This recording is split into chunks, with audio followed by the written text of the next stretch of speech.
مجھے تو یہ سمجھ نہیں آئی کہ وہ گئی کیوں تھی 3 پہلے. مفتاح اسماعیل وزیر خزانہ تھے, ان کے خلاف بطور احتجاج وہ پاکستان سے واک آؤٹ کر گئی تھیں.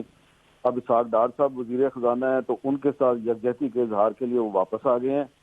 تو مجھے تو سمجھ نہیں آئی وہ گئی کیوں تھیں اور واپس کیوں آئی ہیں, اور فرق کیا پڑے گا. پچھلے سال جب پنجاب میں 20 حلقوں میں بائی الیکشن ہوا تھا تو کمپین مریم نواز نے چلائی تھی نا, تو اوپر شہباز شریف صاحب وزیر اعظم تھے اور نیچے حمزہ شہباز صاحب چیف منسٹر تھے. تو کیا کر لیا تھا مریم نواز نے؟ تو اس وقت تو اتنی مہنگائی نہیں تھی, اب تو مہنگائی بہت زیادہ ہے. تو اب مریم صاحبہ جو ہے ان کو چاہیے کہ ساتھ اپنے والد صاحب کو بھی بلا لیں اور دونوں مل کے جو ہے نا وہ IMF کا مقابلہ کر لیں. چیف آرگنائزر وہ بن گئی ہیں, سینئر وائس پریزیڈنٹ بھی بن گئی ہیں, کسی عہدے پہ الیکشن نہیں ہوا ان کی پارٹی میں. تو میں تو یہی کہوں گا کہ یہ تینوں پارٹیاں جو ہیں ان میں کوئی فرق نہیں ہے, ان تینوں پارٹیوں میں ڈیموکریسی نہیں ہے. تینوں پارٹیاں جو ہیں وہ IMF کی غلامی کرتی ہیں اور تینوں پارٹیاں ایک دوسرے کی دشمن ہیں اور پاکستانی عوام کی بھی دشمن ہیں. پیپلز پارٹی, PMLN اور PTI. جی آپ بتائیں نا, ان پارٹیوں میں کوئی الیکشن ہوتا ہے؟ کوئی یہ جو مریم نواز صاحبہ جی عہدے 2 لے کے آ گئی ہیں, لندن سے لے کے آئی ہیں, لندن سے 2 عہدے لے کے پاکستان آ گئی ہیں سیاست کرنے کے لیے.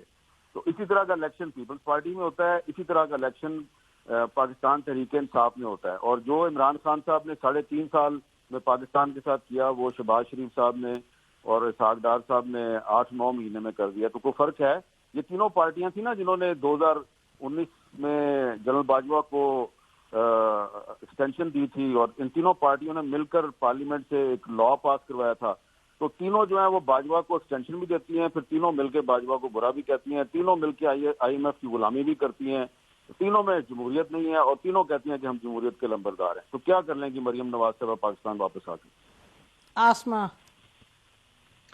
جی بالکل بڑا چیلنج ہے, اور ایسے وقت میں وہ آئی ہیں پاکستان جہاں جب ان کی جماعت اور اتحادی جماعتیں ان پاپولر ہیں, غیر مقبول ہیں, اور مزید غیر مقبول فیصلے ان کو کرنے ہیں معیشت کے اعتبار سے. تو یہ کوئی بہت آسان پچ نہیں ہے جس کے اوپر وہ اپنی سیاسی اننگ کا آغاز کریں گی. اب دیکھنا یہ کہ وہ کس طرح سے اس پورے سینیریو کو بدلنے کی وہ صلاحیت بھی رکھتی ہیں کہ نہیں, اور وہ ڈور ٹو ڈور جائیں گی, وہ عوامی تحریک کا آغاز کریں گی. تو بیانیہ کیا ہوگا ان کے پاس, کیونکہ سب سے زیادہ تو اہم بیانیہ ہے. جب یہ باہر گئی تھی یا اس سے پہلے جب ان کی حکومت نہیں تھی تو اس وقت تو ووٹ کو عزت دو کا بیانیہ تھا, سویلین بالادستی کا بیانیہ تھا, اس وقت اینٹی اسٹیبلشمنٹ بیانیہ تھا. اس وقت یہ اس وقت کی اسٹیبلشمنٹ کو چیلنج, میاں صاحب جب گئے تھے وہ چیلنج کر رہے تھے. لیکن اب مریم بی بی جب آئی ہیں اور ان کی اپنی ہی حکومت ہے اور آگے انتخابات بھی آ رہے ہیں, تو پھر کون سا بیانیہ وہ لے کے عوام کے پاس جائیں گے؟ ایک تو مہنگائی جیسے میر صاحب نے بھی کہا آسمان کو چھو رہی ہے, ان کی معاشی پالیسیوں کی کوئی اس وقت جو ہے وہ قدر و منزلت نہیں ہے, اور کوئی ایک وے فارورڈ بھی نظر نہیں آ رہا کہ کوئی چیزیں جو ہیں وہ سنبھل سکیں گی. تو ایسے میں مریم نواز صاحبہ صرف خالی نعرے لگا کے تو نہیں سیاست کر سکتی, اور ابھی ان کی جماعت کے اندر بھی بہت سارے فیصلے ہونے باقی ہیں. مثلا انٹرا پارٹی الیکشن جو ہے وہ تو الیکشن کمیشن نے کہہ رکھا ہے PMLN کو کہ آپ کو کروانا ہے, تو انٹرا پارٹی الیکشن بھی نہیں ہو پایا. اور اسی طرح سے ان کے آنے کے بعد پارٹی کیسے, کس بنیاد کے اوپر وہ تنظیم اس کی کرے گی, یہ بھی ایک بہت اہم چیلنج ہوگا. تو ٹھیک ہے وہ ابھی کہہ رہی ہیں فروری میں ان کو جانا ہے, ڈور ٹو ڈور جانا ہے, لوگوں سے بات کرنی ہے, روز ملاقات کرنی ہے وغیرہ سب, لیکن ان کو اپنی حکومت کی کارکردگی پہ جواب دہ بھی ہونا ہے. تو وہ کیا جواب دہ کس طرح سے ہوں گی؟